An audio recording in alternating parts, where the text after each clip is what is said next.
भाऊसाहेब महानवर, मी SY BA ची student. आज यशवंतराव बळवंतराव चव्हाण यांची जन्मदिवस आहे, त्यानिमित्त मी आज थोडी माहिती सांगणार आहे। सर्वप्रथम यशवंतराव बळवंतराव चव्हाण यांना मी विनम्र अभिवादन करते। यशवंतराव चव्हाण यांचा जन्म 12 मार्च 1913 रोजी झाला। महाराष्ट्र राज्याचे पहिले मुख्यमंत्री आणि एक राष्ट्रीय नेते।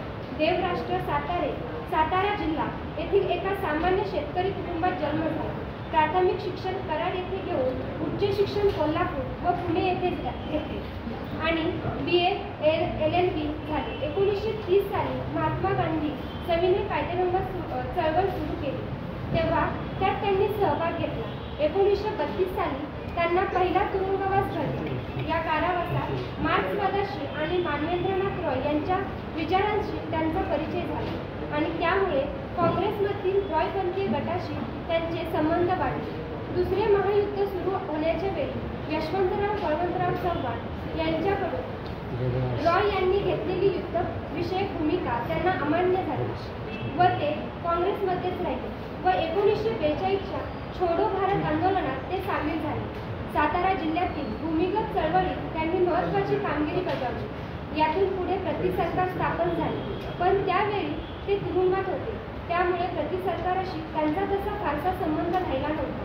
1946 साली तेव्हाच्या मुंबई प्रांताच्या विधिमंडळाची निवडणूक होऊन यशवंतराव दक्षिण सातारा मतदारसंघातून निवडले गेले आणि संसदीय चिटणीस झाले। 1948 साली त्यांची महाराष्ट्र प्रदेश काँग्रेसच्या चिटणीस पदावर नियुक्ती झाली व 1952च्या निवडणुकीनंतर ते स्थानिक स्वराज्य व पुरवठा खात्याचे मंत्री झाले। द्विभाषिक मुंबई राज्याचे मुख्यमंत्री म्हणून त्यांनी 1 नोव्हेंबर 1956 रोजी सूत्रे हाती घेतली। 1960 साली महाराष्ट्र राज्य स्थापन झाले व त्याचे ते पहिले मुख्यमंत्री निवडून आले। पुढे 1962 ते 66 या काळात ते भारताचे संरक्षण मंत्री, 1966 ते 70 गृहमंत्री, 1970 ते 74 पर्यंत अर्थमंत्री आणि 1974 पासून परराष्ट्र मंत्री बनले। रॉय यांची विचारसरणी व महात्मा गांधींचे आंदोलन याकडे यशवंतराव आकर्षित झाले, तरी पंडित जवाहरलाल नेहरूंच्या आचार विचारांचा त्यांच्यावर खोल ठसा उमटला होता। नेहरूंप्रमाणे डावीकडे झुकलेला मध्यमवर्गीय नेता असे त्यांचे वर्णन करता येईल। त्यांच्या शासकीय तसेच प्रशासकीय कौशल्याचा व लोकनेतृत्वाचा प्रत्यय द्विभाषिक मुंबई राज्याचे मुख्यमंत्री त्यांच्याकडे आले। त्यांनी अल्पसंख्याक बिगर मराठी समाजाचा आणि काँग्रेसच्या वरिष्ठ नेत्यांचा विश्वास आपल्या कर्तबगारीने कार्यक्षम कारभाराने संपादन केले व मुंबई राज्याचे विभाजन होऊन महाराष्ट्र राज्याची स्थापना झाल्याने काही उलथापालथ होणार नाही याची वरिष्ठ नेत्यास खात्री पटली। चिनी आक्रमणानंतर संरक्षण खात्यात चैतन्य आणण्याची जबाबदारी यशवंतरावांनी पार पाडली। 1967च्या निवडणुकीनंतर काँग्रेसचा अनेक राज्यात पराभव झाला, त्यामुळे देशात जी अस्थिर परिस्थिती निर्माण झाली होती त्या परिस्थितीत त्यांनी गृह खाते खंबीरपणे पण कौशल्याने सांभाळले। अर्थ खाते त्यांच्याकडे आले, तेही बांगलादेशाचे युद्ध, दुष्काळ वगैरेमुळे खालावलेल्या आर्थिक परिस्थितीत माजी संस्थानिकांचे तनखे रद्द करणे इत्यादी उपाययोजना त्यांच्या कारकिर्दीत झाल्या।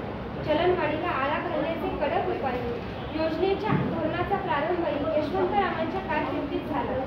कार्यक्षम मंत्री, यशस्वी संसदपटू आणि जनसामान्यात ज्याची मुळे रुजली आहेत असा उदारमतवादी नेता असे यशवंतरावांचे थोडक्यात वर्णन करता येईल। 40 वर्षांपेक्षा अधिक काळ ते राजकारणात होते आणि 25 वर्षांपेक्षा अधिक काळ अधिकार पदावर त्यांनी काढले होते। ते उत्तम वक्ते व लेखक होते।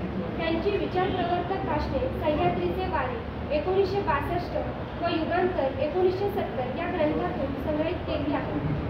महाराष्ट्र राज्य स्थापन झाल्यानंतर त्यांनी निरनिराळ्या क्षेत्रात अनेक नव्या उपक्रमांना चालना दिली होती।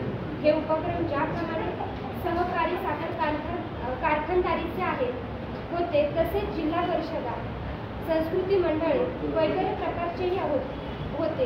त्यांच्याबद्दल परप्रांतीयांना आशा वाटते तर महाराष्ट्रीयांना ते एक विश्वासाचे ठिकाण होते। 1969 साली काँग्रेसमध्ये फूट पडली, तेव्हा ती सावरण्याच्या कामी यशवंतरावांनी आटोकाट प्रयत्न प्रयत्न केले होते. देशात व्याप्तीचे वातावरण न ठेवता समन्वयाचे असावे, कारण भारतासारख्या प्रचंड भिन्न भिन्न जाती धर्मांच्या देशात त्याखेरीज आर्थिक, सामाजिक,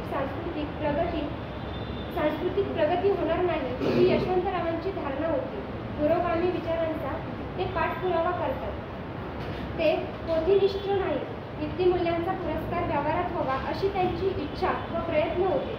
झगमटापेक्षा संतपणा, सातत्य हे त्यांच्या नेतृत्वाचे वैशिष्ट्य होते आणि तेच त्यांचे शक्तिस्थान होते. धन्यवाद.